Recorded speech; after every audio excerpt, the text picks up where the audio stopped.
तर डोंबिवलीमध्ये आज शासन आपल्या दारी हा कार्यक्रम पार पडतोय। विविध विकास कामांचं भूमिपूजन आणि लोकार्पण होणार आहे। डोंबिवलीत शासन आपल्या दारी कार्यक्रम पार पडणार आहे। मुख्यमंत्री आणि उपमुख्यमंत्री या कार्यक्रमाला उपस्थित राहणार आहेत। तर शासन आपल्या दारी या भव्य उपक्रमाचं आयोजन डोंबिवलीमधील प्रीमियर मैदानात केलं गेलं असून याच कार्यक्रमाची मोठी फलकबाजी सुद्धा सत्ताधारी पक्षांनी आणि प्रशासनाकडून जागोजागी केली आहे। मात्र याच कार्यक्रमाची फलकबाजी मनसेकडून सुद्धा केली गेली आहे। त्यामुळे मनसे सुद्धा महायुतीत सामील होणार का या चर्चेला उधाण आलंय। दरम्यान याबाबत मनसे आमदार राजू पाटील यांनी सांगितलं की सदर कार्यक्रम प्रशासनाचा आहे, यात कोणतेही राजकारण नाही। जास्तीत जास्त लोकांपर्यंत हा उपक्रम पोहोचवा आणि योजनांचा नागरिकांना लाभ व्हावा यासाठी फलक लावला आहे असं त्यांनी म्हटलंय।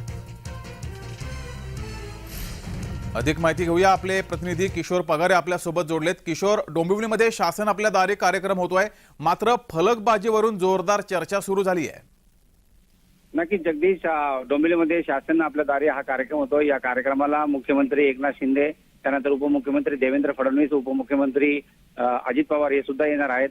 आणि सगळ्यात मोठा म्हणजे ग्रामीण भागातल्या आणि डोंबिवली शहरातल्या भागातल्या लोकांना जास्तीत जास्त याचा फायदा व्हावा याकरता हा कार्यक्रम ठेवलेला आहे। सगळ्यात महत्त्वाचं म्हणजे मनसेचे बॅनर्स इथे लागलेले आहेत। मनसेच्या बॅनर्सवर लिहिले की शासन आपल्या दारी कल्याणकारी योजना, ज्यामुळे ह्या बॅनरची आता चर्चा होऊ लागलेली आहे। तर कुठेतरी मनसे हे सुद्धा महायुतीत सामील होईल का अशाही राजकीय गत्याला उधाण आलेलं आहे। मात्र राजू पाटील आमदार जे आहेत त्यांना विचारलं असं त्यांनी सांगितलं की कोणत्याही प्रकारचा हा शासकीय कार्यक्रम आहे आणि योजनांचा लाभ सर्वसामान्यांपर्यंत पोहोचला पाहिजे याकरता आम्ही बॅनरबाजी केलेली आहे।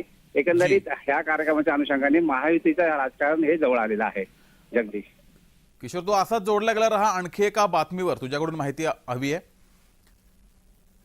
तर एकीकडे बॅनरवरून जोरदार राजकारण सुरू आहे,